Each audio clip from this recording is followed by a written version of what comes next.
Egunon, asko posten nau Euskalduna jauregira ongi etorria emateak, agintariok, jaun Andreok, eskerrik asko hemen gurekin egoteagatik eta foro honetan parte hartzeagatik. Bere izenburua Europa teknologia eta autonomia estrategikoa da. El Correo egunkariak antolatua eta gure babeslea den Petronorren eskutik heldu da. Muy buenos días. Encantada de darles la bienvenida al Palacio Euskalduna. Autoridades, señoras, señores, gracias por su presencia en este foro Objetivo Actualidad, que en esta ocasión, como les decía, lleva por título Europa, Tecnología y Autonomía Estratégica, organizado por El Correo, de la mano de nuestro patrocinador Petronor. Un evento que celebramos en doble formato, tanto presencial como virtual, así que si son tan amables, permítanme un segundo para dar la bienvenida a todas aquellas personas que en estos momentos nos están siguiendo en directo vía streaming a través de elcorreo.com. Como saben, este ciclo de encuentros con grandes protagonistas del momento se ha convertido ya en una cita ineludible.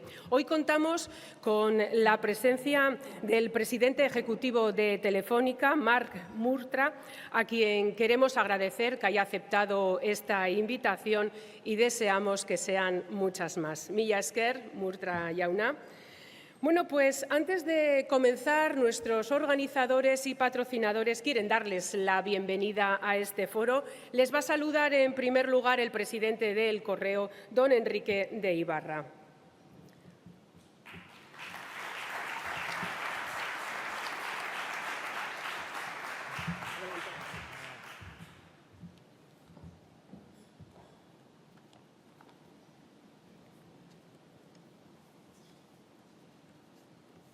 Egunon guztioi eta mila esker hemen egoteagatik. Buenos días, autoridades, amigos, bienvenidos a todos. Cuando en 1956 la Academia Sueca entregó el Nobel de Física a los estadounidenses John Bardeen, Walter Hauser Britton y William Shockley, estaba mostrando una celeridad y un acierto en el homenaje a tres grandes personalidades de la ciencia que no siempre recibieron la atención y el reconocimiento que se merecían. Solo 9 años antes, esos tres investigadores que trabajaban en un laboratorio del American Telephone and Telegraph habían inventado el transistor. Fue ese pequeño invento, pequeño solo en el sentido de tamaño físico, junto a los avances que también lograron en el campo de los semiconductores, lo que les valió el Nobel, que es uno de los más merecidos en la historia de ese emblemático y codiciado premio. Quiero darles hoy la bienvenida a esta sesión de Foro Objetivo Actualidad, que, como ustedes saben, organiza El Correo y cuenta con el patrocinio de Petronor. La presente edición tiene por título Europa, Tecnología y Autonomía Estratégica y cuenta con la inestimable presencia de Marc Murtra, presidente ejecutivo de Telefónica, como ustedes saben, como invitado. Aquel invento al que me he referido, el transistor, que tiene ya 78 años, fue la base de lo que durante mucho tiempo ha sido el predominio estadounidense en una tecnología, la que está en la base de la era de la información, que lo ha transformado todo. Una tecnología que no solo ha cambiado la industria, las formas de producir y de consumir, las maneras de relacionarnos y de transmitir nuestra cultura, sino el propio debate político y las formas de ejercer el poder. También es la base sobre la que se proyectará el futuro. Por esa razón, el debate sobre el papel de Europa en la gran pugna tecnológica que se anuncia entre Estados Unidos y China es de una crucial trascendencia. En esos dos países, sobre todo, no faltan quienes consideran que el viejo continente no tendrá más que un papel secundario en el mejor de los casos. Pero existen prestigiosos especialistas que se niegan a tirar la toalla y a firmar el acta de decadencia tecnológica, económica, industrial y social de Europa. Este continente ha sido capaz de grandes logros cuando ha trabajado de forma coordinada, aunando esfuerzos, diseñando estrategias y poniendo los medios para plantar cara a los desafíos que se han presentado. Los analistas apuntan siempre hacia un ejemplo que parece irrebatible. Tras la Segunda Guerra Mundial, el pujante sector de fabricación de automóviles comerciales estaba dominado de manera apabullante por las marcas estadounidenses, en especial Boeing y McDonnell Douglas. La creación del consorcio europeo Airbus en 1970 lo cambia todo. Y hoy es el día en que esas dos empresas estadounidenses, convertidas ya en una sola, están por detrás de la firma europea. ¿Por qué no puede suceder otro tanto en otros ámbitos de la tecnología? Desde hace décadas, casi desde su misma creación, los promotores de la hoy llamada Unión Europea han advertido de la necesidad de profundizar en todos los aspectos que den cohesión a esa gran comunidad administrativa y democrática a la que pertenecemos. Uno, muy relevante, es el político, otro, el tecnológico.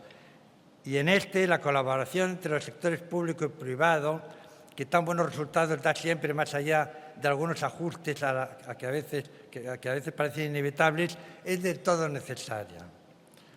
La suma de recursos, inteligencia, infraestructuras y la masa crítica que Europa ofrece deben ser una base suficiente para que el continente dé un salto y ejerza su autonomía en un mundo cada vez más complejo. Un mundo, además, tentado de caer en el proteccionismo y más inestable gracias a unas tensiones mayores que en etapas anteriores y que van a ser gestionadas por unos líderes imprevisibles. En esa gran colaboración, España y dentro de España, Euskadi, tienen algo que decir. Tenemos empresas, espíritu emprendedor, capital humano y talento para ello. Habrá que afrontar riesgos, por supuesto, pero el riesgo mayor es rendirse y convertirnos solo en clientes en todos los avances tecnológicos que otros diseñan. No me cabe duda de que la intervención de Marc Murtra en este foro nos aclarará muchos aspectos a propósito del futuro y de las posibilidades que esto nos brinde. Muchas gracias, eskerrik asko.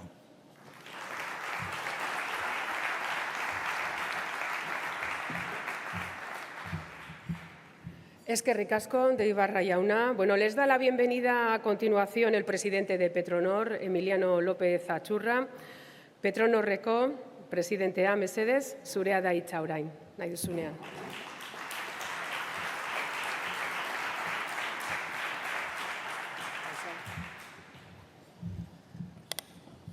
Egun on denoi, eta mi esker, Marc jauna etortzeagatik, eta ematen duzu Bilbotarra zerala. Ze hemen bikide zure ejekutibokoak, bai Borja eta bai Laura, hemen dagoelako, eta ematen du hau, ez dakit, atleti edo behintzat Bilbotarra. Telefonika azken finean Bilbotarra ematen dago. Buenos días a todos, y es un placer presentar al presidente de Telefónica. Primero porque es una persona desconocida y nada tiene que ver lo que se escucha por ahí de lo que es. Una persona que conoce muy bien el tejido industrial de nuestro país, conoce muy bien a la PYME y conoce muy bien a la PYME porque ha sido un actor financiero en el mundo de la PYME y en su reforzamiento de capital en sectores relevantes como es la máquina herramienta, por ejemplo. En segundo lugar, porque tiene una formación sólida anglosajona, por lo tanto, la cultura anglosajona es parte de su ADN, no es parte aprendida, sino que es parte de su ADN. Y también porque es una persona que está muy centrada en lo que es el mundo de la Fundación Bancaria La Caixa. Y por último, porque es una persona que desde su alto conocimiento profesional Ha conocido también una etapa de su vida, lo que es absolutamente imprescindible en los entornos económicos anteriores, presentes y futuros, que es el mecanismo público-privado. Y desde esa consideración, la presencia suya para hablar de Europa, de estrategia, tiene ese componente de conocimiento tecnológico, conocimiento empresarial y conocimiento de visión. Además, el jueves se va a celebrar el 40 aniversario de la entrada de España en el mercado común. 40 años. 40 años que nos han traído a donde estamos. No hubiera habido política tecnológica sin la presencia de los fondos comunitarios. No hubiera habido. No hubiera habido las infraestructuras que tenemos sin los fondos estructurales. No hubiera habido, en definitiva, todo el bienestar que tenemos sin nuestra posición y nuestra entrada y nuestra presencia en Europa. Por lo tanto, es un día de aniversario, pero es un día de reflexión. ¿Por qué?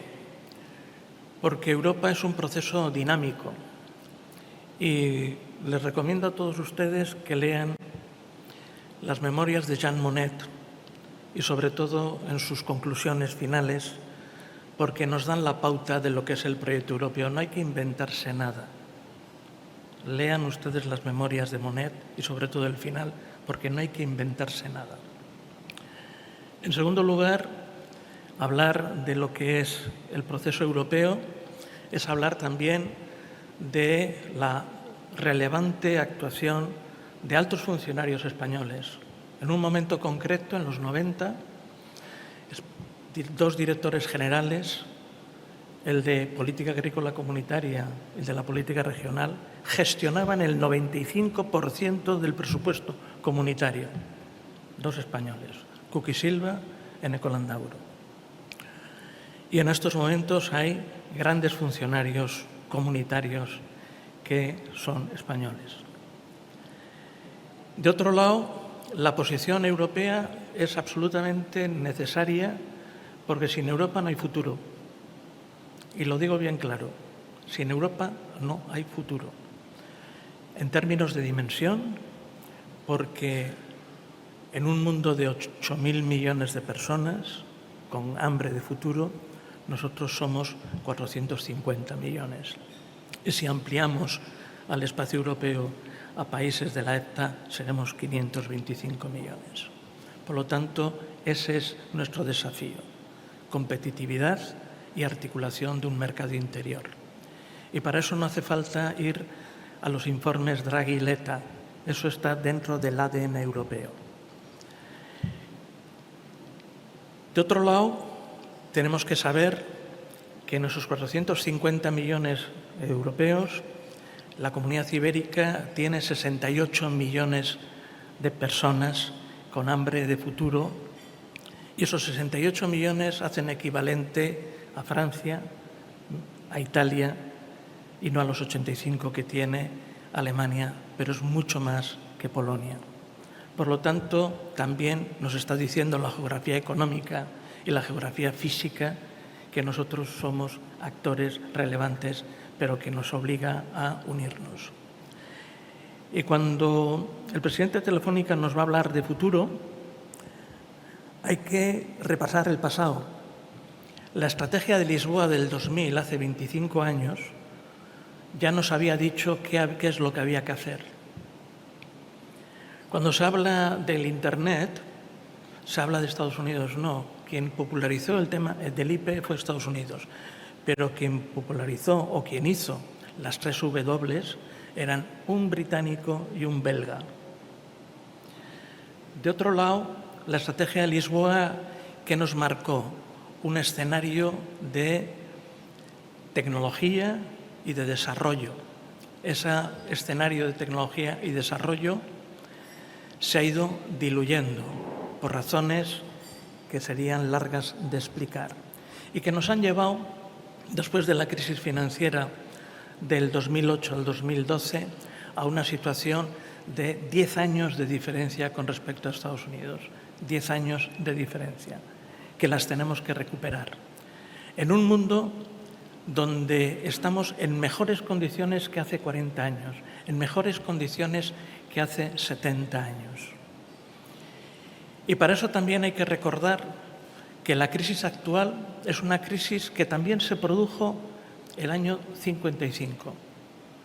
¿Y qué pasó el año 55? Pues que tenemos la resaca de la destrucción del esquema europeo. La destrucción del esquema europeo que fue no solo la Declaración Schuman.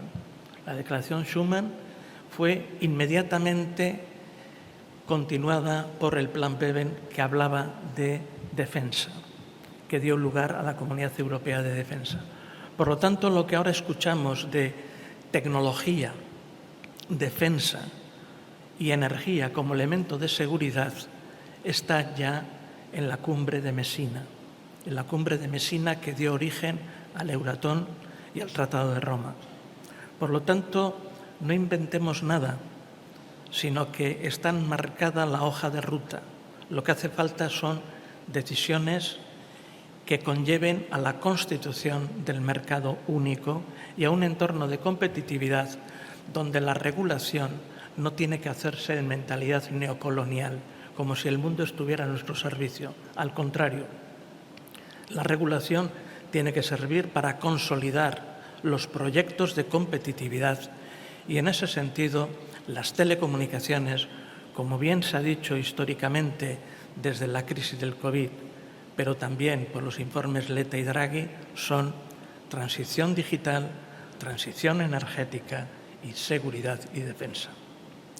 Y desde esa consideración, en estos momentos es buen escenario para la reflexión, porque Europa puede y debe de dar el salto cualitativo y cuantitativo. Y el salto cualitativo y cuantitativo hace posible que nosotros seamos cooperantes y competidores con China y sobre todo con nuestros amigos de valores y con nuestros amigos atlánticos, que es Estados Unidos. Y desde esa convicción atlántica tenemos que tener una articulación del proyecto europeo sobre la base tecnológica. Y en esa consideración, una compañía como Telefónica es clave para que nosotros podamos ser actores relevantes. Y desde esta pequeña reflexión, creo que es buen momento para escuchar qué es su visión estratégica sobre el proceso europeo desde la perspectiva de la soberanía estratégica europea y desde la convicción de la fortaleza tecnológica. Marc, tienes la palabra. Muchas gracias.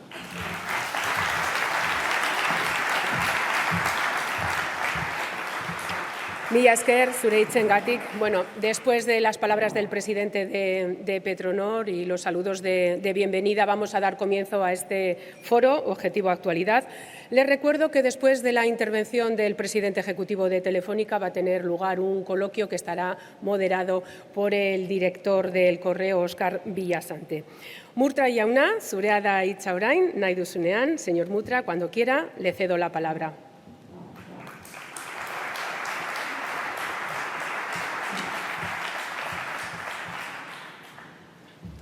Muchas gracias.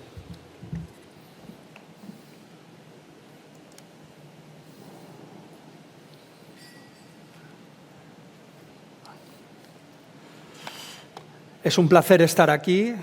Muchísimas gracias por la invitación, por las palabras del presidente del Grupo Correo y por las palabras de Emiliano, que es un buen amigo que me ha ayudado mucho a entender la importancia de la tecnología dentro de los entornos geopolíticos y el impacto que tiene eso en una estrategia empresarial. Algunos puntos antes de entrar en la presentación.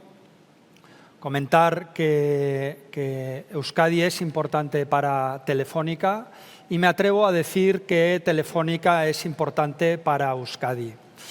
También comentaba antes de entrar aquí la efectividad del lobby vasco en el entramado empresarial de Madrid y como ejemplo pondría a Laura Basolo, nuestra directora financiera, y a Borja Ochoa, nuestro presidente de Telefónica España, dos personas absolutamente esenciales en el comité ejecutivo de Telefónica. Hoy quiero hablar de las fuerzas que nosotros interpretamos existen en el mundo de la tecnología hoy en Europa y que van a ser la base de la estrategia que vamos a determinar para Telefónica. El presidente del Grupo Correo hace unos minutos me explicaba cómo en los años 70 el Grupo Correo tomó unas decisiones adecuadas, difíciles, que supo leer los nuevos tiempos y eso es lo que creó la fortaleza del Grupo Correo, del Correo y sobre todo el Grupo Vocento. Y estábamos comentando y él me comentaba cómo esas decisiones y las personas adecuadas en el sitio adecuado lanzaron el grupo durante 40 años. Nosotros interpretamos que estamos en un momento equivalente y ahora lo describiré. En la línea que dice Emiliano, nosotros vemos el futuro de Telefónica y el futuro tecnológico en el marco europeo. Y, por tanto, nosotros en Telefónica tenemos tres prioridades. Europa, Europa y Europa. Y este nuevo marco va a afectar a Euskadi, va a afectar a Bilbao, va a afectar a España y va a afectar a Europa de una manera o con la importancia que ha tenido en los últimos 40 años. Sí diría dos elementos más. El futuro está por construir. Hay teorías de todo tipo, hay quien cree que el futuro está escrito, que las fuerzas deterministas son lo que lo marcan todo, y luego hay otra escuela intelectual de la que yo me siento partícipe, y es que el futuro es una construcción de decisiones que tomemos hoy en torno a un ecosistema. Y dentro de este ecosistema, Europa no es un ecosistema decadente. Si uno mira el PIB de Europa o incluso el PIB por cápita de lo que era la Europa occidental antes de la caída del muro de Berlín, estamos en una buena situación. Quizás, y ahora lo explicaré, no en la situación que querríamos estar o no hemos funcionado tan bien como podríamos haber funcionado. Pero en Europa hay conocimiento tecnológico y hay casos de un éxito fulgurante. Y ahí me atrevería a decir o poner como contraposición una industria alejada de la nuestra, que es Airbus y Boeing. La realidad es que Airbus se ha impuesto en el mundo de la aviación comercial de una manera clara y rotunda si uno mira los números. Y otro ámbito sería otro ámbito alejado del mundo digital y del mundo tecnológico digital sería el mundo farmacéutico. Si miramos los grandes avances tecnológicos, las grandes compañías con escala están en Europa y ahí podemos ver el resultado de la creación de vacunas.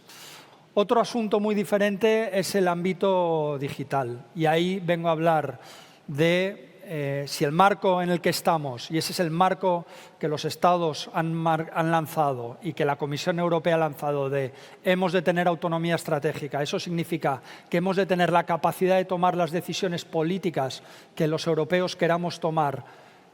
Si ese es el marco en el que estamos, vamos a necesitar tecnología propia.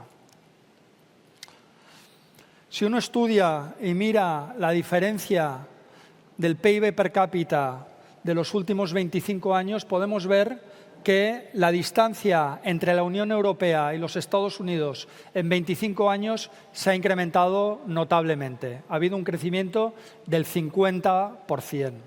Y si uno mira y analiza, y esto es importantísimo en la diagnosis que vamos a lanzar y por tanto en la estrategia que vamos a desarrollar en Telefónica, si uno mira ¿qué es lo que explica principalmente estas diferencias? Las diferencias, no ya solo las diferencias, sino las diferencias de crecimiento, casi toda la diferencia, y eso se puede ver en el informe Draghi y con casi cualquier estudio académico, las diferencias se encuentran en los titanes tecnológicos de Silicon Valley. Ahí es donde se han producido las grandes diferencias de crecimiento en PIB per cápita. En esta línea, si miramos cuáles eran las 10 empresas más importantes que había en el mundo en el año 2000 y miramos cuáles son las 10 empresas más importantes que hay en el año 2025, podemos ver que hace 25 años había 2 empresas europeas, dos europeas tecnológicas entre las 10 empresas más importantes del mundo, y ahora hay 0. Y que había 6 empresas estadounidenses y ahora hay 9. Y esto va en contra de la línea y la lógica que algunos han defendido de la decadencia de los Estados Unidos. Aparte de consideraciones políticos sociales que no nos corresponden a nosotros, en el ámbito tecnológico lo que podemos ver que los últimos 25 años han sido estadounidenses.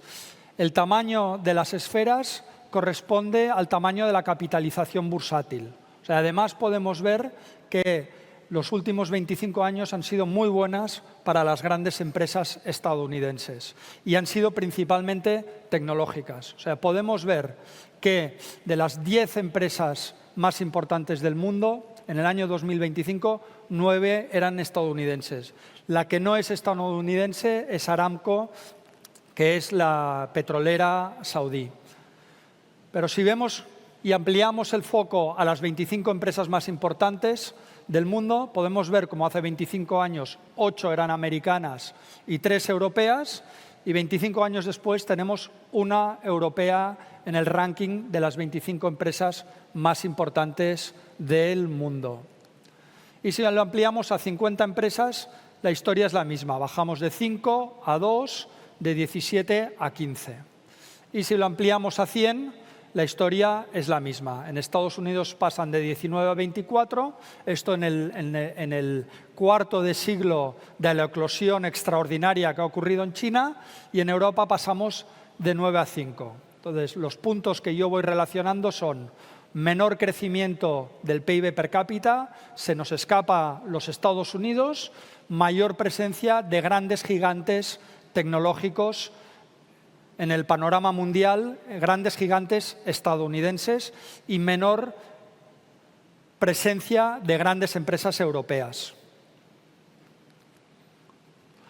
Una de las grandes características que uno puede observar y creemos que uno debe observar es que en los grandes gigantes tecnológicos, ya sea Microsoft, ya sea Meta, entiéndase por Meta Facebook, WhatsApp, ya sea Amazon, ya sea Google, ya sea OpenAI, es que son grandes empresas que operan en ámbitos, para decirlo educadamente, donde hay poca competencia, ¿vale?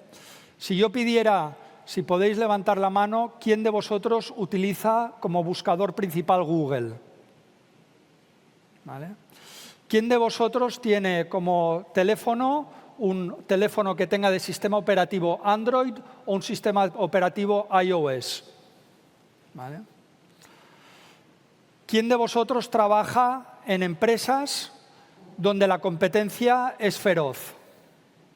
Bueno, cualquiera de los que han levantado la mano, me atrevo a decir, si me permitís, le encantaría estar en un entorno donde el 100% del mercado es propio, o el mercado se divide entre un 20% con un margen muy alto y un 80% con un margen diferente.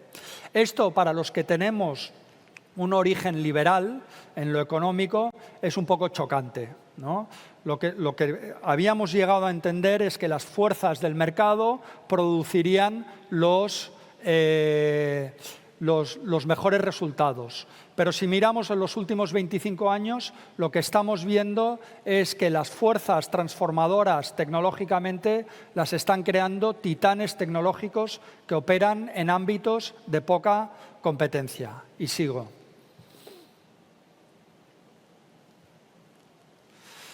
Si miramos la creación de las grandes tecnologías que han transformado nuestra vida en los últimos 25 años, en Europa, en el ámbito digital, todas estas creaciones vienen de los Estados Unidos principalmente.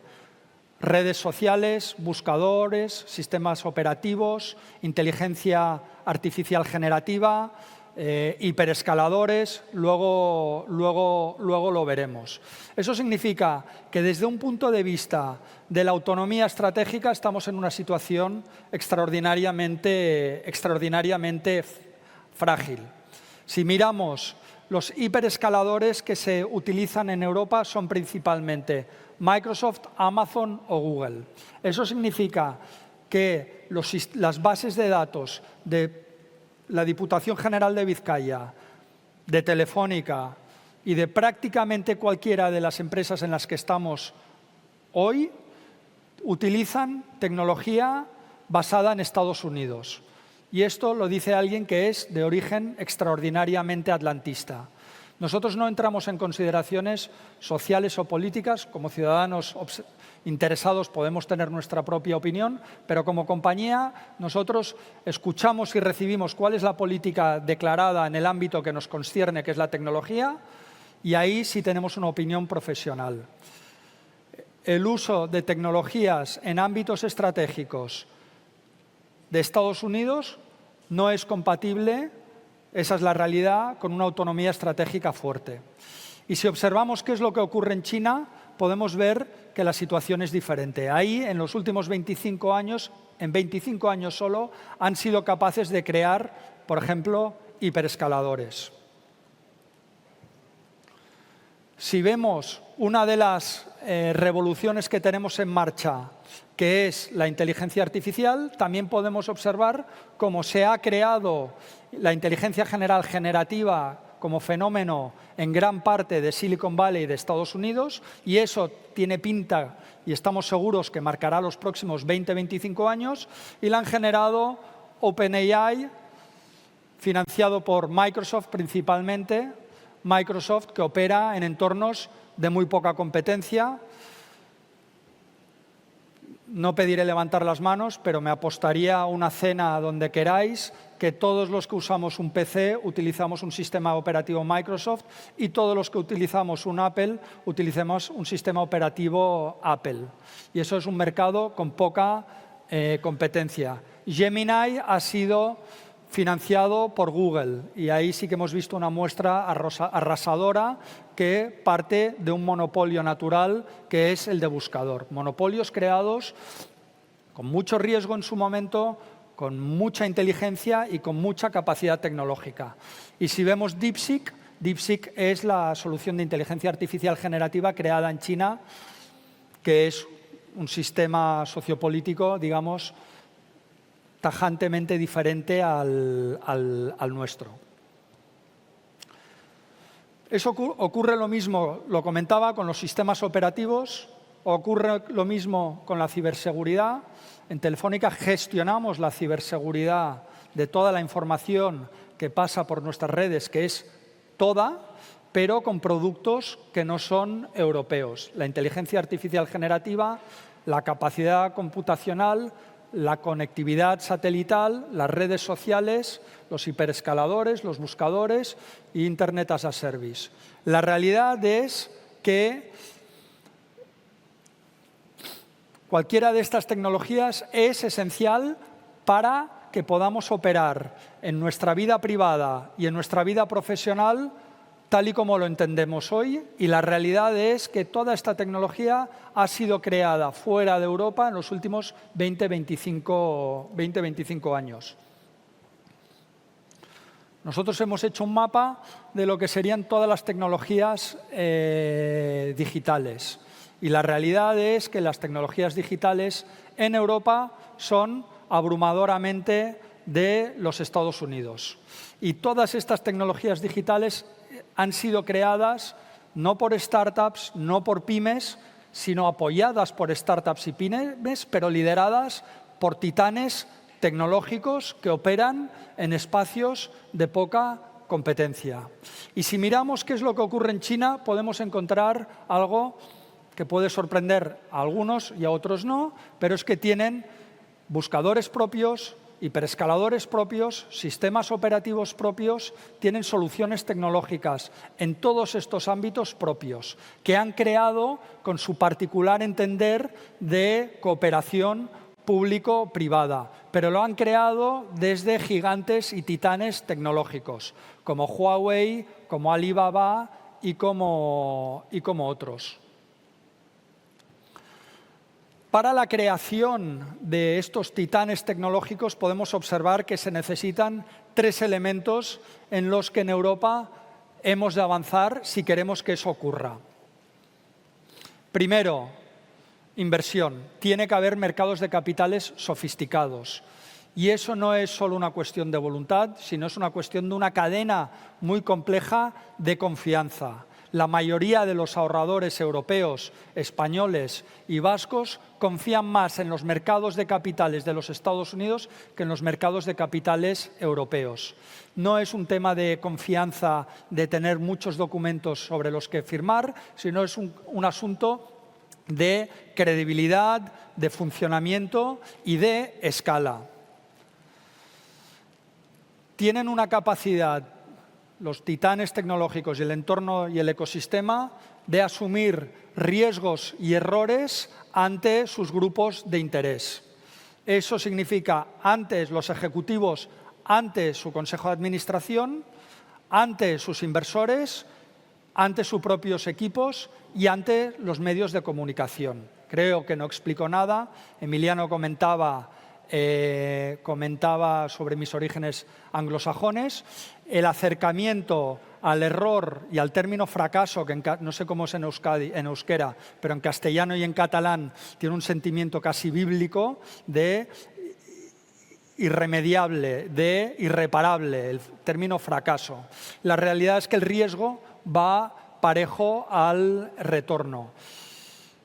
Y en la cultura de las grandes empresas son capaces de asumir riesgos y fracasos de una manera muy diferente ante todos los grupos de interés, ante los medios de comunicación que nos encontramos, y es mi experiencia, con miedos en los equipos ejecutivos. Oye, si hay un retraso, si esto no sale, ¿qué dirá el correo? ¿Qué dirá este periódico? ¿Qué dirá el otro digital? ¿Cómo quedo yo ante mi consejo de administración? ¿Qué dirán mis accionistas? Etcétera, etcétera. Y esto es un entramado mutuo. Y luego el tercer punto es el marco regulatorio y entorno. Hay que tener clientes, por supuesto, pero con el PIB europeo, y EMI hablaba de 450 millones de habitantes, que de facto son 525 millones. Tenemos clientes, tenemos profesionales. Lo que nos falta es estructurarlo alrededor de titanes tecnológicos como lo entendemos nosotros. Y para que se produzcan esos titanes en entornos con poca competencia, tiene que haber una regulación de entrada que lo permita. Porque nosotros vivimos, los europeos, bajo la paradoja que no permitimos que hayan titanes dentro de Europa, pero adquirimos la tecnología a titanes que operan con poca tecnología fuera de Europa. Y no hacemos una valoración ética, simplemente una valoración de negocio y hacia dónde creemos que tienen que ir los asuntos y hacia dónde vamos a trabajar nosotros para adaptarnos para que eso funcione bien. ¿Vale? Esto, pues como con mis amigos es imposible una conversación sin hablar de fútbol, o con viejos colegas del trabajo es imposible tener una conversación sin hablar de hijos, pues es imposible tener una conversación de tecnología sin hablar de inteligencia artificial. La inteligencia artificial, una manera de resumir la evolución que ha tenido y dónde están hoy los titanes tecnológicos, es que en el 2022 estábamos en un momento donde tú le podías hacer, el 2022, ¿no? Y para todos los que tenemos más de 50 años, que yo creo que es mayoría, el 2022 te despistas, ya no sabes si fue este verano o el verano anterior o qué ha ocurrido. En el 2022 la inteligencia artificial surge y es una herramienta en la que tú le lanzas una pregunta y te lanza una respuesta. Poco después se convierte en una herramienta en que tú le puedes dar una tarea. Escríbeme un contrato de hipoteca en el Reino Unido. Escríbeme un contrato de compra-venta. Oye, prográmame esto. Y donde estamos hoy, en el 2025, es que la inteligencia artificial es capaz de hacer trabajos. La inteligencia artificial es capaz de hacer trabajos. Y ahí es donde están todos estos titanes tecnológicos. Oye, si yo tengo 120 empleados haciendo una tarea, quiero que estos 120 trabajen con 80, con 100 copilots de inteligencia artificial que no hacen tareas, que no apoyan a las preguntas, sino que trabajan autónomamente. Y el impacto de esto puede ser gigantesco. Ahora, en un momento hablaré de tiempo. Y nosotros en Telefónica vamos a alinear nuestra estrategia, y luego lo hablaré un poquito más, en estas líneas. Si Europa quiere tener autonomía estratégica, debe crear tecnologías fundamentales. Para crear esas tecnologías fundamentales hace falta escala. Y las fuerzas de mercado no las van a crear de manera natural. Y mientras tanto, la transformación continúa. Y es una transformación que va a generar muchas oportunidades, pero también va a generar dificultades. Depende cómo los europeos afrontemos este balance entre oportunidades y dificultades, veremos qué ocurre con la diferencia entre PIB per cápita entre Estados Unidos y la Unión Europea. Si recordáis el gráfico que he puesto, el PIB por cápita en la Unión Europea ha crecido, pero no ha crecido tanto como podía haber crecido. Y esto va a tener un potencial impacto gigantesco, sobre todo en las grandes organizaciones. Es difícil saber dónde acaba la inteligencia artificial. Sabemos dónde ha empezado. Incluso hay debates entre personas con conocimiento solvente, no estoy hablando con todo el respeto del mundo de influencers y youtubers, sino, oye, la inteligencia artificial, si en 3 años ha pasado a poder tener trabajo, a generar un trabajo y a ser el equivalente a un empleado, ¿eso significa que en 10 años pueda tener vida consciente? Para quien le pueda interesar mi opinión, yo creo que con esta vía tecnológica no. Ahora, si un proceso darwiniano u otro ha podido crear vida, eventualmente el ser humano, la tecnología indica que podrá generar vida. Pero en cualquier caso, lo que es muy difícil saber, con solo 3 años de historia de inteligencia general generativa, esto dónde acaba.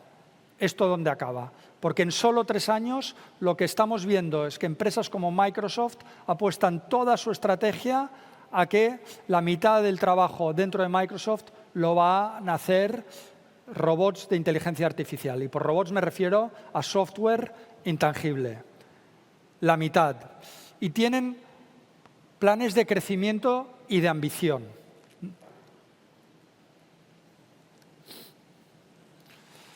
Espera, un momento. La inteligencia artificial, nosotros la entendemos con 2 vectores, ¿vale? Por un lado es una industria y habrá que entender qué rol quiere jugar Europa, qué decisiones ha de tomar para crear inteligencia artificial generativa. Nuestra opinión es que si Europa no quiere perder esta oleada como ha perdido la anterior, debe tener soluciones propias de inteligencia artificial generativa. Y esto de por sí es una industria. Y a la vez, la inteligencia artificial generativa es un instrumento para que empresas como Telefónica, o me atrevo a decir casi cualquiera, lo utilicen. En el camino hacia aquí estábamos comentando, como no, hablando de los hijos, y como los hijos, o muchos de nuestros hijos, ya no utilizan Google, Google es cosa del pasado, y le preguntan a ChatGPT consultan prácticamente todo. Luego hacen lo que quieren y tienen una utilización sofisticada de ello. No querría ni frivolizar ni simplificar, pero si quieren quedar con los amigos, le preguntan a ChatGPT. Si tienen deberes, le preguntan a ChatGPT. Si tienen dudas cómo afrontar algo, le preguntan a ChatGPT. Y están interactuando con ChatGPT todo el día. Y, por tanto, es una industria y a la vez es un instrumento. Y a la vez genera una facilidad extraordinaria de manipular vídeos y audios. Yo le contaba también al Excom, como un amigo mío, que es presidente de una compañía, hace solo 10 días a uno de los directores financieros de su filial le enviaron un audio que él creía que recibía de WhatsApp de mi amigo, y el audio era un audio creado con inteligencia artificial generativa que imitaba la voz de mi amigo. ¿Vale? Entonces, él recibe un audio del presidente de su compañía que le dice: oye, tenemos un lío aquí, esto es muy importante, por favor, haz una transferencia de 800.000 euros. Hizo la transferencia de 800.000 euros. ¿Por qué? Porque la generación de estas trampas tienen un coste marginal cero una vez ya lo has programado. Esto es inteligencia artificial y se dedica a lanzar y a probar. No es una bandera roja que quiero lanzar, ni una señal de alarma. Simplemente seamos conscientes que la tecnología avanza. La tecnología de los malos avanza, con manipulaciones de vídeos y audios que pueden afectar a nuestras empresas. Ahora, las defensas de los buenos también avanzan. Pero recordemos que las soluciones más importantes de ciberseguridad no son hoy europeas.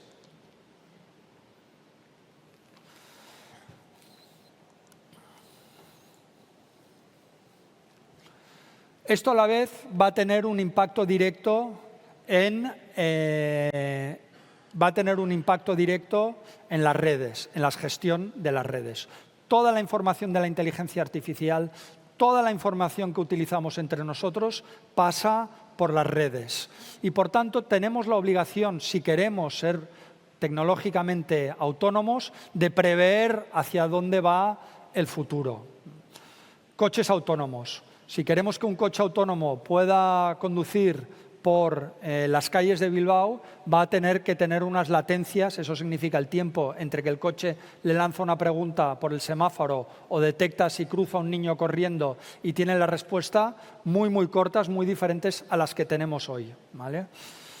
Los drones. Yo creo que todos los que estamos interesados en la actualidad hemos podido ver cuál es el ataque audaz de Ucrania en todas partes en Rusia, desde casi tocando Vladivostok al norte, en el frente cerca a Finlandia, a las bases aéreas de la Fuerza Aérea rusa. Las posibilidades y esto es una revolución que hemos visto en los drones simplemente en 3 años, una revolución financiada por Occidente, pero que ocurre en Ucrania, que nos da una idea hacia dónde podemos ir con los drones, que tienen un coste bajísimo.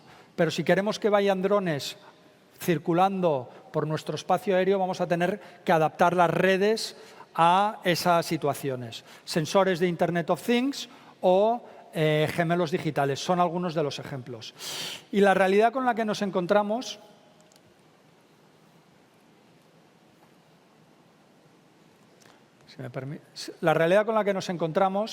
es que si miramos la calidad de las redes que tenemos en la Unión Europea comparado con Estados Unidos, es que tenemos una calidad inferior, ¿vale? Se da la paradoja, y lo he comentado varias veces, que en Estados Unidos hay 3 operadores de telecomunicaciones. En China hay 3 operadores de telecomunicaciones. En India, con 1.400 millones de habitantes, hay 3 operadores de telecomunicaciones. En Japón hay 3 operadores de telecomunicaciones. Y en Europa hay 41 operadores de telecomunicaciones. Entonces, y el impacto que tiene eso es en una infrautilización de las redes, en una competencia feroz, que significa que nos cuesta mucho más prever hacia dónde van las redes de alta capacidad en 5, 10 años vista.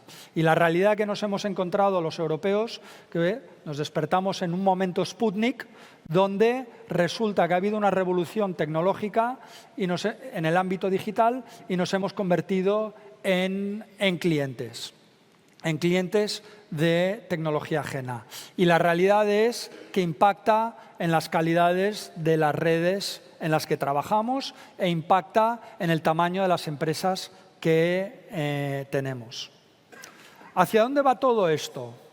¿Hacia dónde va todo esto? Y es en lo que trabajamos en Telefónica, en entender cuál es el marco en el que operamos, hacia dónde va todo esto y adaptar nuestra estrategia para aprovechar lo que va a ocurrir y para poder dar soluciones a ello en interés propio y en interés de nuestros accionistas, de nuestros clientes, de nuestros empleados y de nuestros equipos. Internet, la revolución de Internet, que empezó hace 25 años, un poquito más, nos da pistas. Y de nuevo, yo diría que aquí todos tenemos, bueno, algún jovencito no, pero alrededor de 50 años y por tanto somos lo suficientemente viejos, si me permitís la expresión, para recordar cuando apareció Internet, para acordarnos de cuáles eran nuestros primeros correos, nuestras primeras búsquedas y recordar que en esa época en China no existía una industria tecnológica. Por tanto, todo esto se puede revertir en nuestras vidas. Pero Internet nos da algunas pistas de qué ocurrió.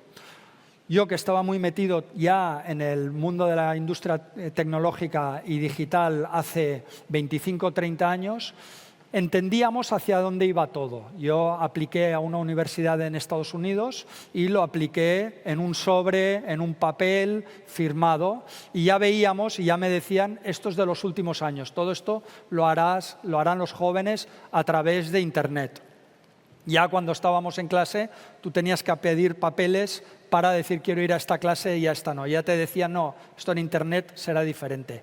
Ya veíamos que muchas de las cosas que han ocurrido ocurrirían, que toda la información pasaría por ahí, que todo el software estaría por Internet y que la interconectividad lo cambiaría todo. Hay cosas que nadie vio venir, como las redes sociales.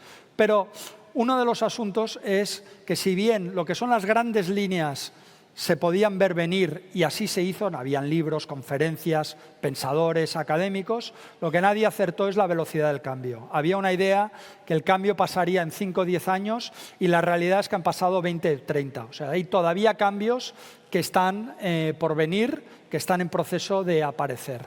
Entonces, nuestra tesis es, la direccionalidad la podemos ver. Lo que es mucho más complicado ver es la velocidad a la que vendrán. Internet también nos dirimió grandes vencedores y olvidados, ¿vale? Microsoft hizo un giro y en el año 2000 cambió su estrategia y dijo, todo va a pasar por Internet y vamos a ser una empresa de Internet. Algunos lo leíamos con un cierto escepticismo. Ahora si uno escucha a Microsoft, dicen, todo va a ser inteligencia artificial. Amazon, en aquella época, era para comprar libros y nadie hablaba ni pensaba que pudieran vender otras cosas. Meta apareció y Alphabet es una tecnología con una capacidad de crecimiento extraordinaria, que es nuestro buscador Google. Y en esa época pues existía nuestra Terra. Alguien utilizó Palm Pilot a finales de los 90, ¿no? Y nos cambió la vida. Pues ya ni existe. AOL, América Online, MySpace. Internet da pistas. Es difícil saber quién van a ser los ganadores. O yo lo reinterpreto. Son espacios que las empresas nos tenemos que ganar. No son espacios que nos van a regalar. ¿Vale? ¿Qué necesitamos para adaptarnos en Europa a los cambios que creemos que tienen que venir? En la línea de lo que yo diría que se dice unánimemente en las cancillerías, en los medios de comunicación y en los ámbitos de generación de opinión. Si queremos autonomía estratégica, vamos a necesitar mercados de capital fuertes. Si queremos autonomía estratégica, vamos a necesitar compañías con escala. Y un ámbito claro en el que se debe ganar escala es el ámbito de las telecomunicaciones. Hay 41 empresas de telecomunicaciones en Europa. eso no permite invertir con escala. Esto va a generar oportunidades extraordinarias y no es un tópico. España no está mal posicionada, ¿no? Y esto a veces cuando el equipo me habla en negativo, le digo, bueno, ¿qué significa en negativo? Prefiero ser prudente. España está relativamente bien posicionada, como otros países en Europa. Los tópicos han cambiado. Hay muchas capacidades técnicas en España. Hay conocimiento tecnológico profundo. Hay universidades potentes, respetadas no internamente, sino respetadas a nivel europeo. Tenemos una red de fibra extraordinariamente buena. Y esto es aplicable, si me permitís, con humildad, a Euskadi. Si nos volvemos a sentar de aquí 25 años, las cosas van a haber cambiado mucho. Y dependerá de lo que hagamos para capturar esas oportunidades. Y estamos bien posicionados.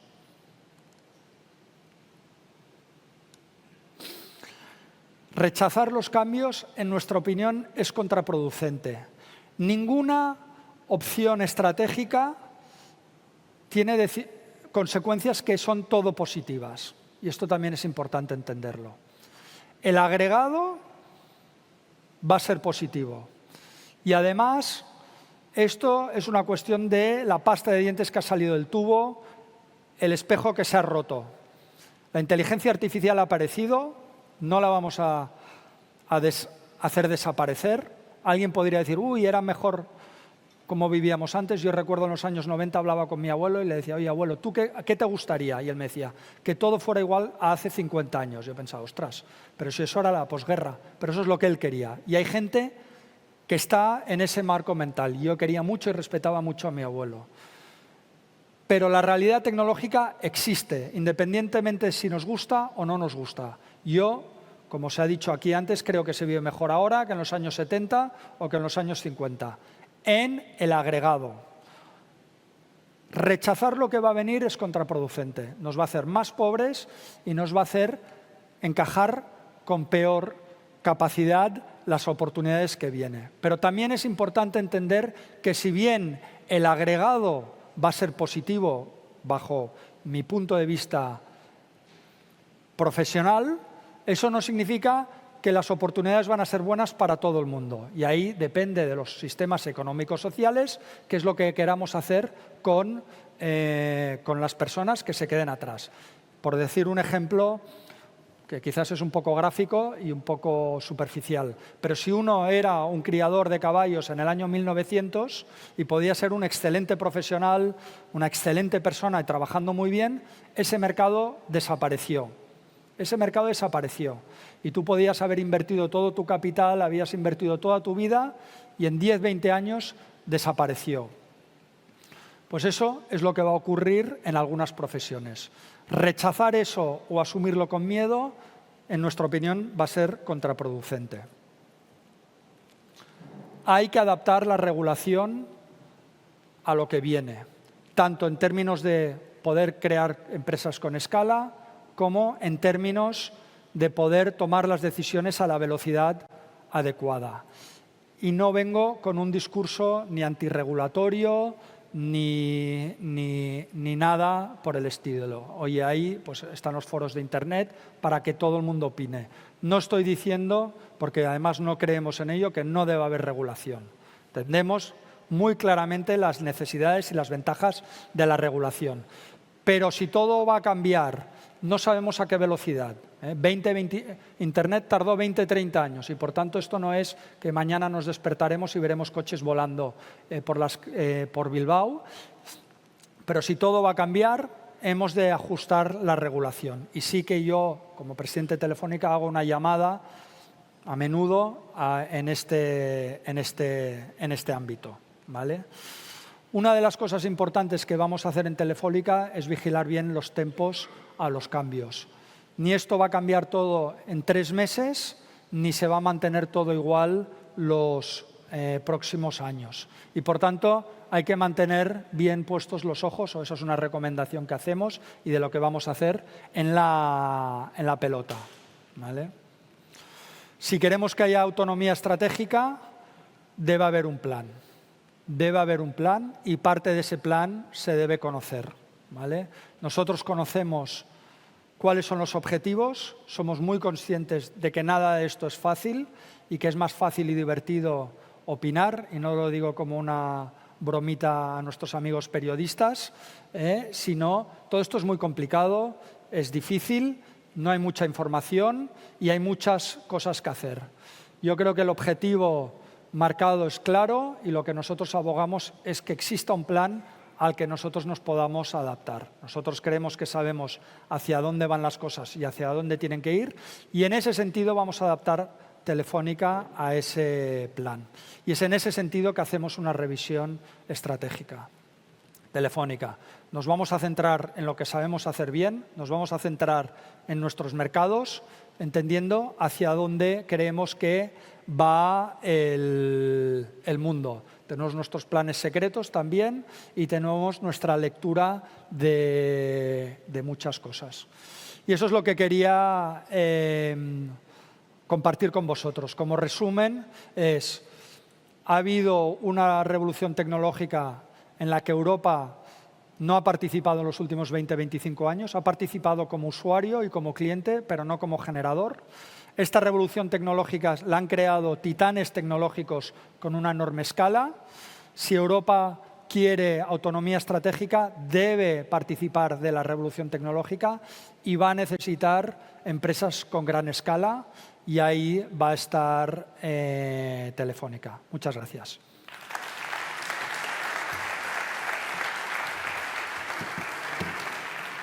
¿Vuelvo? ¿Me quedo aquí? Eskerrik asko, Murtra jauna, muy interesante su ponencia. Bueno, mientras mis compañeros van colocando las butacas para el coloquio que va a tener a continuación, voy a pedir al director de El Correo, a Óscar Villasante, que se acerque al escenario. Villasante jauna, eszenatokira igotzera gonbidatzen zaitut. Bueno, dakizuenez, Villasante jauna El Correoko zuzendaria da. Así que les voy a dejar con ellos dos, con este coloquio que tenemos preparado a continuación. Vayan tomando asiento. Buenos días a todos. Señor Murtra, nos ha asustado a veces con esto de la IA, pero bueno, vamos a la información, no a la opinión, ¿no? Los periodistas, hay algunos que les gusta opinar y a otros nos gusta informar. Habla usted de compañías de escala y vayamos a lo concreto. El gobierno español, por ejemplo, no ve con buenos ojos crear un campeón bancario y usted quiere crear un campeón tecnológico. ¿Cree usted que los gobiernos, o el que venga, incluso de otros países, verían con buenos ojos crear un campeón tecnológico? ¿Nos hablarían esto del interés general, la competencia?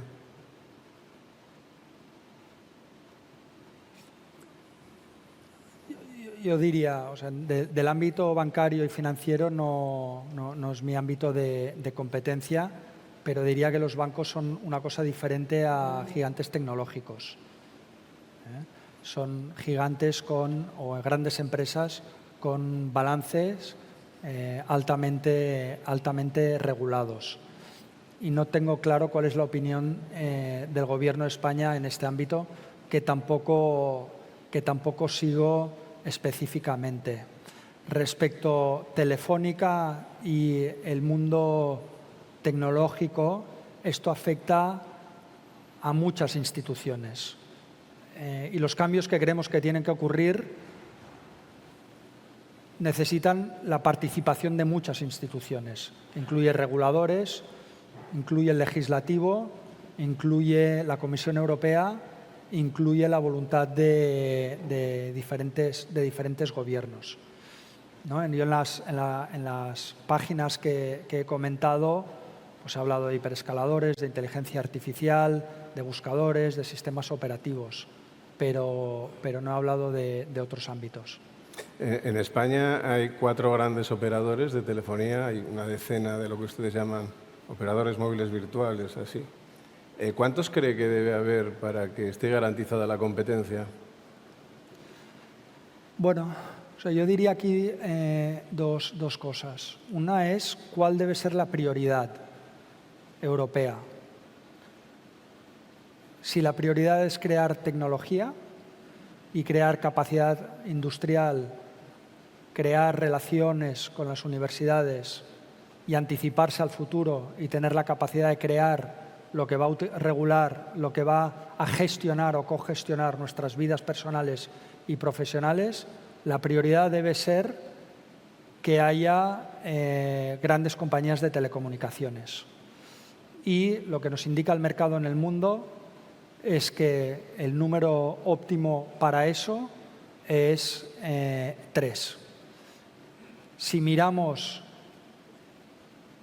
las tecnologías que utilizamos todos, y me atrevo a decir que usted, vea cuántas opciones tiene usted de uso en redes sociales, en buscadores, en hiperescaladores, en cualquier ámbito en el que utiliza usted el móvil, el PC o la tablet. Entonces, nosotros creemos que es un asunto que tiene que ver con cuál es la prioridad. Nosotros creemos que la prioridad debe ser crear tecnología y la estrategia de Telefónica pasará por crear tecnología en los ámbitos en los que somos competentes. Crear, gestionar e integrar soluciones tecnológicas en lo que sabemos hacer. Vamos a crear una compañía grande aquí en España. Vamos a hablar de algo que se habla desde hace semanas, de que Telefónica quiere comprar Vodafone España. Hoy mismo hay un periódico económico que dice, no sé si será verdad, que dice que ustedes han contratado una consultora para abordar esta operación. Si eso ocurriera, ustedes se convertirían en el gigante de aquí, español, con un 46%. Lo que ocurre es que Zegona, los propietarios británicos, parece que no quieren vender. Pero bueno, cuéntenos cómo es la operación, si es que existe esa operación. No, nosotros nunca comentamos operaciones concretas ni las dejamos de comentar. Y lo que siempre mantenemos es flexibilidad estratégica. O sea, nunca hacemos un commitment, una apuesta abierta para vamos a hacer esta operación o la otra. Porque lo que ocurriría inmediatamente es que te metes en un carril del que no puedes salir y la contraparte te sube el precio.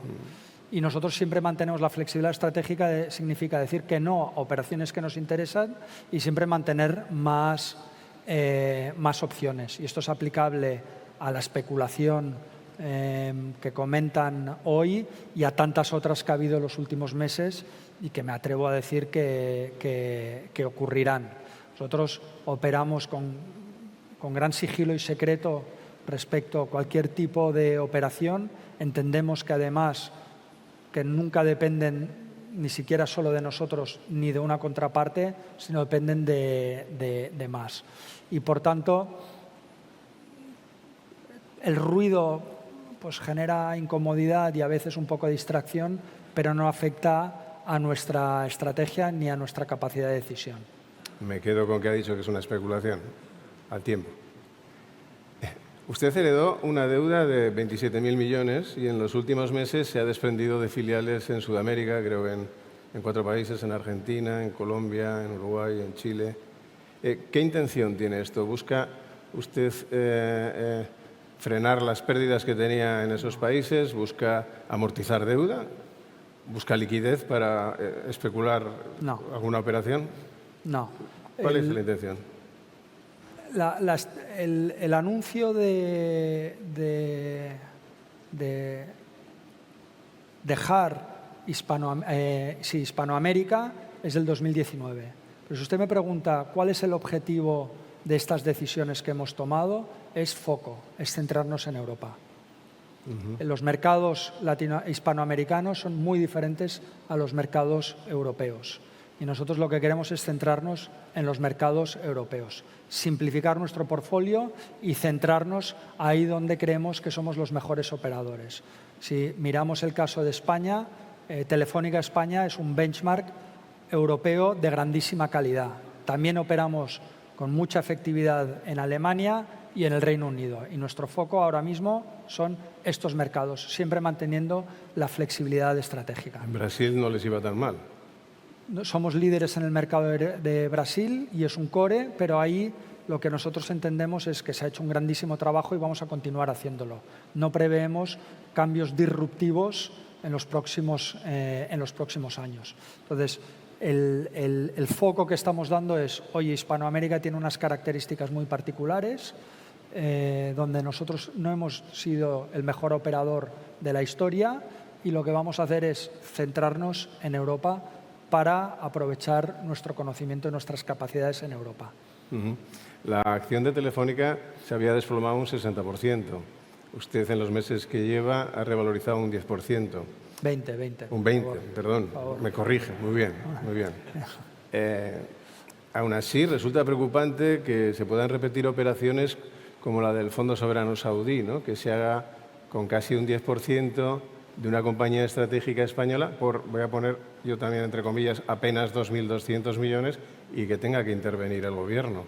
Es un poco preocupante, ¿no? A ver,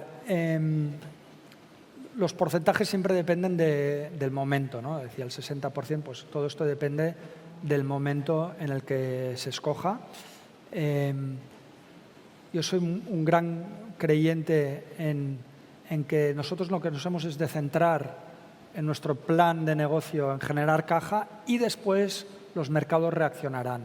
Y en este sentido, hay muchos factores que afectan pues, el cambio del precio de la acción desde que soy presidente. Algunos que tendrán que ver conmigo, otros que tienen que ver muy importantemente con el equipo y con el trabajo previo hecho, y otros que tienen que ver con los mercados y con otros factores. Respecto preocupante o no preocupante, nosotros siempre damos la bienvenida a aquellos que quieran comprar acciones de Telefónica y les damos las gracias por la confianza, porque una cosa es decir que confías en una compañía y otra cosa es coger dinero y meterlo en acciones. Nosotros no entramos en otras consideraciones geopolíticas. Estamos encantados con STC como accionista porque es un operador industrial con un gran conocimiento y solo hace falta ir a Arabia Saudí para ver qué servicios dan y qué tal operan, y además son un operador a largo plazo, que esto es algo que a nosotros nos gusta mucho. O sea, nosotros somos un operador de largo plazo. Eso no significa que desdeñamos el corto plazo. Vivimos por el corto plazo, por el medio y el largo, pero no queremos olvidarnos el largo plazo, donde se va a dirimir la pugna estratégica. Hablemos de Digi, de la compañía rumana, que esto sí que ha sido disruptivo. En muy poco tiempo se ha hecho con el 10% de los clientes en España y con ofertas muy agresivas, tarifas que van desde los 3 euros, la más barata, a los 10 euros. ¿Esto es sostenible? Bueno, depende de lo que queramos. Si nosotros queremos que se genere tecnología, pues no, más que sostenible, no es compatible con generar tecnología poderosa que genere riqueza y que genere externalidades positivas. Si lo que queremos es otra cosa, pues es compatible. Entonces, nuestra visión es que tiene que ver con cuáles son los objetivos, ¿no? Y además, pues diría, oye, ¿qué pagamos nosotros por el uso de otras tecnologías que generan conocimiento, que generan mercados y que generan los crecimientos de PIB per cápita que he querido mostrar? Por tanto, depende de cuál sea el objetivo.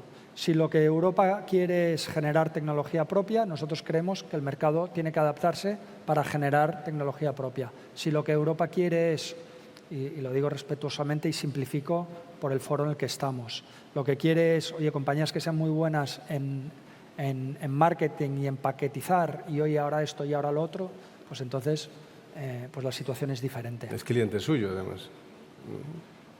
Bueno, Se brinda en la red.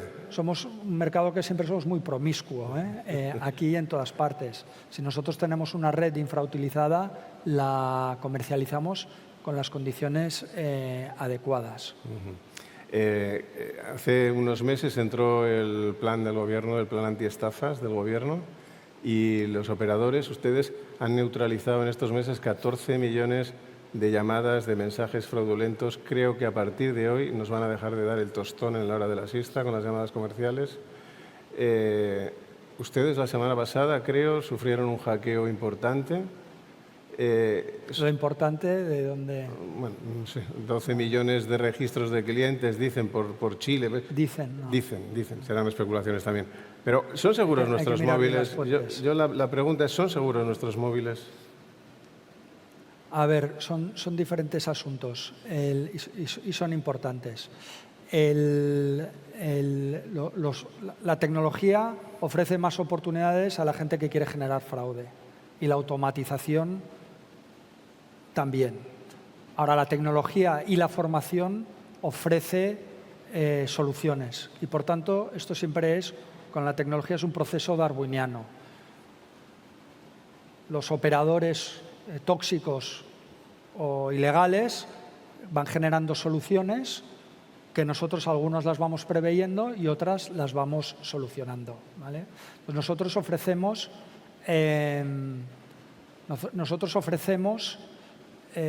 soluciones que se adaptan a las necesidades de seguridad de los usuarios. No es lo mismo la seguridad en las comunicaciones que necesita mi hija o nuestra hija de 16 años que las que necesito yo o que las que pueda necesitar el ejército de tierra. Y luego vivimos en y perdona que contraataque un poquito, en una época donde la solución es muy fácil generar, ¿no? Y el generar una noticia falsa es muy fácil y tener que contrarrestarla requiere diferentes órdenes de magnitud por encima, ¿no? Ha salido una persona, digo hombre, no, alguien con nombre de hombre en una dark web en Perú diciendo que tiene una serie de datos que no son los que usted dice y que pide $1.400. Pide $1.400 o lo soltará. Hombre, eso es información. Igual es un zumbao que tiene una información que generaría mucho daño, pero eso da una información y eso es lo que dice esta persona. Bueno, los ámbitos de seguridad son siempre difíciles de comentar, ¿no?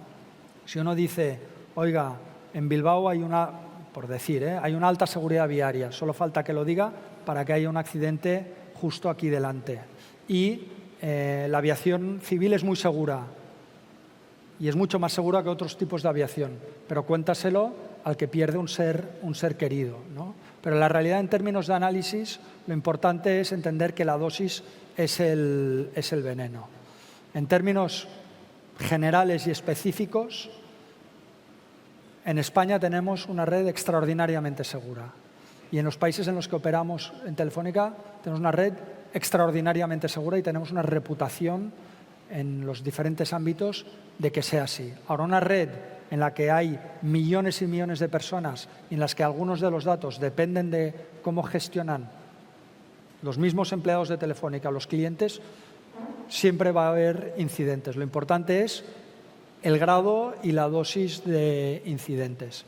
Por tanto, yo juzgaría a que hacemos una gestión muy buena, que tiene que ser mucho mejor y que vivimos en un ámbito cambiante donde hemos de estar extraordinariamente atentos. Y esto es importantísimo. Pero nosotros creemos que la prioridad, y disculpa que venga a hablar de mi libro, es generar tecnología. Porque será la tecnología la que genere redes seguras, la que genere usuarios avanzados y la que genere PIB por cápita. Hablemos de tecnología, yo de esto sé poco, pero si queremos crear un gigante tecnológico europeo, se perderá la marca país en muchos casos y eso llegará a poner trabas a la regulación. Los gobiernos son muy poco amigos de perder la marca país. El pequeño se quedará diluido en los grandes. Sí, o sea, en términos de metáfora, si me permites, nosotros creemos que hemos de ir a titanes tecnológicos, ¿no? No es suficiente. Se puede decir que Telefónica es un gigante tecnológico, pero creemos que tiene que ir mucho más allá. En términos de usuarios, no afecta tanto porque tú puedes operar en diferentes países con diferentes marcas comerciales. En términos de soberanía, sí hay un debate a resolver que no nos corresponde a nosotros, pero que no se puede, como decimos en catalán, yo creo que no se dice en castellano, pero es nadar y guardar la ropa a la vez. Hemos de apostar, si queremos autonomía estratégica, por titanes europeos que sean respetuosos con los diferentes países. Y esto sí que es muy importante. Una cosa es el centro de decisión último y otra es donde se genera la capacidad tecnológica. Y eso, si me permitís, en términos sociales es lo más importante. Tú cuando tienes una red y un clúster de ingenieros, de programadores, de financieros, eso es muy difícil de replicar y que se vaya. Y ahí, pues Euskadi tiene una grandísima oportunidad y si se genera esa capacidad, seremos las empresas las que estemos como locos para utilizarla. Y por tanto, lo que nos indica lo que está ocurriendo en China y lo que nos indica lo que está ocurriendo en Estados Unidos es que la descentralización de generar tecnología es lo más eficiente. No se genera todo en una única ciudad o en un único sitio. Ahora vamos a ir a lo pedestre, que también es tecnológico. ¿A dónde? A lo pedestre. El día 28 de abril nos quedamos sin luz, pero es que nos quedamos sin teléfono. La red de telefonía, la de antenas, carece de un sistema energético alternativo para una emergencia como esta. ¿Qué falló? En su caso, no sabemos lo que falló en la luz. Si nos puede explicar lo que pasó en los teléfonos, bueno, todavía. Yo no utilizaría el verbo fallar, pero el sistema fijo funcionó bien, ¿no? Y yo entiendo perfectamente que a muchos usuarios se le generaron incomodidades muy grandes, pero deja que empiece por ejemplo, los hospitales, los bancos, los aeropuertos, los colegios. Todos esos siguieron con información de datos. Es verdad que al que le ha fastidiado el día o le ha generado un problema, puede decir, bueno, ¿a mí qué me cuentas? Pero es que en el uso tecnológico también en mi opinión, hemos de saber dirimir y priorizar. Entonces, en términos de lo que es la red para las infraestructuras de las utilizaciones esenciales de la sociedad, eso aguantó bastante bien. Los bancos siguieron operando, los aeropuertos siguieron operando, los bomberos, la policía municipal, y eso funcionó bien, ¿vale? En términos de la red de telefonía fija y fibra, eso funcionó bien, pero en el momento en el que falla la luz en una casa, no puedes acceder a ella. Entonces, como ocurre con las neveras o con el horno. ¿Falla el horno? Bueno, depende cómo definamos el perímetro de fallar. El horno funciona, pero necesita tensión. Entonces, ¿qué ocurrió con la red de telefonía móvil? Está diseñada de una manera segmentada. Una parte de la red funcionó porque tenía generadores. Una parte de la red estaba diseñada para aguantar 8 horas sin luz y otra parte de la red está diseñada para aguantar unas 2 horas sin luz.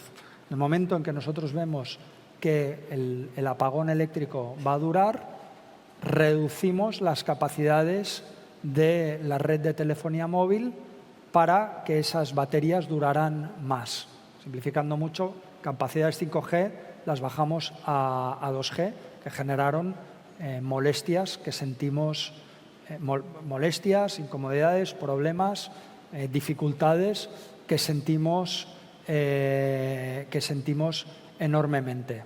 Y luego la red, como usted bien indicaba antes, es una red promiscua que controlamos nosotros en una gran medida y que tenemos una altísima calidad. No sé si le pongo en un brete, corríjame si me equivoco. ¿Usted trabajó en sus inicios en la industria nuclear? Sí.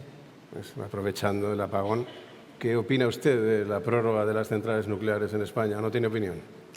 Yo trabajé en la industria nuclear en el Reino Unido, haciendo carburante nuclear, cuando era un entusiasta ingeniero industrial. De eso ha pasado una vida. La verdad es que no tengo una opinión específica porque me he quedado obsoleto yo en uranio enriquecido. Yo me he quedado en los años 90 y yo trabajaba, era un jovencito ingeniero trabajando en una maquinaria grande haciendo carburante nuclear, no diseñando los sistemas. No tengo una opinión. Y la estructura de costes que existía entonces, que sí que me la estudiaba y defendía con entusiasmo entonces, ha quedado completamente obsoleta y no tengo conocimiento como para opinar aquí. Ese entusiasmo juvenil se ha convertido en una rocosidad en la madurez, ¿no? Digo que no. Bueno, yo era un entusiasta y soy... No, me refiero que no tiene opinión de... El entusiasmo, ojo, sí. Cada uno es un entusiasta. Sí, tiene muchos... A veces carga un poco, pero tiene utilidades. He dejado para el final, le tengo que hacer alguna pregunta más incómoda. Estas se dejan siempre para el final. ¿Se molesta usted cuando le señalan como el hombre que ha puesto el gobierno antes en Indra y ahora en Telefónica? No. Tampoco me señalan mucho, diría, pero a mí me pone, como por usar el verbo poner, a mí me nombra el Consejo de Administración de Telefónica por unanimidad, me ratifica la Junta General de Accionistas con 91% de los votos y ahí tengo mi trayectoria para quien quiera mirar. Es verdad que, oye, vivimos en un momento que tiene ventajas donde todo el mundo opina de todo y siempre encuentras un abanico. Pero no, soy ingeniero, profesor de finanzas de la Universidad Pompeu Fabra, he sido presidente de Indra, otra cotizada del IBEX 35, soy presidente de Telefónica, como decía Emiliano, he hecho M&A hasta hartarme, he sido consultor estratégico, he trabajado en la industria nuclear, estoy orgullosísimo de mi trayectoria profesional y estoy encantado de hablar de ella. Pero también es verdad que me ha acompañado la suerte y la casualidad, y no lo digo como falsa modestia. Animo al que no lo haya leído a leer el libro de Fooled by Randomness, Engañado por la casualidad, de Nicolás Nassim Taleb. Oye, la casualidad es un porcentaje muy grande de la vida. Y yo he tenido oportunidades, me criaron en una familia de cultura liberal, estudia, trabaja duro y tuve unas oportunidades que no ha tenido todo el mundo. Las supe aprovechar y me acompañó la casualidad. Tampoco quiero minimizar ni frivolizar mis méritos, que, como decía, estoy encantado de compararlos y de explicarlos. Dos últimas preguntas. Se ha explayado mucho sobre la inteligencia artificial. ¿Cómo van a ser nuestros teléfonos móviles? ¿Cómo vamos a usar el móvil en el futuro con la inteligencia artificial?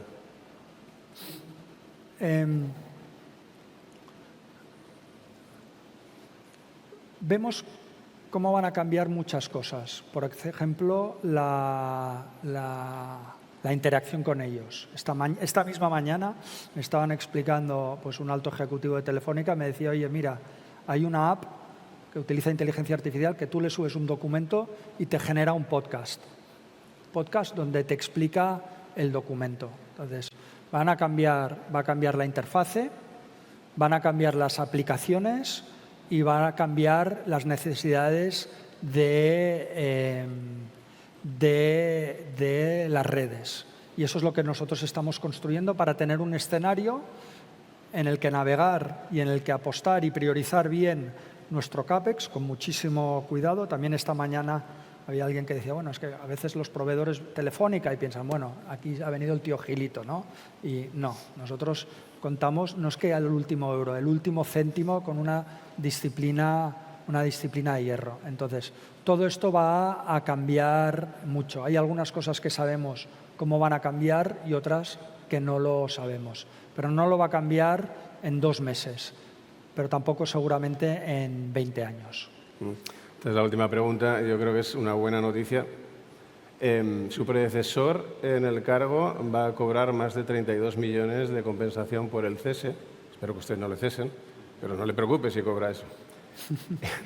¿No le parece excesivo este tipo de indemnizaciones en empresas con capital de participación pública? Antes me ha dicho, oye, voy a ser muy suave con las preguntas, y he pensado por dentro, bueno, eran esto las es últimas.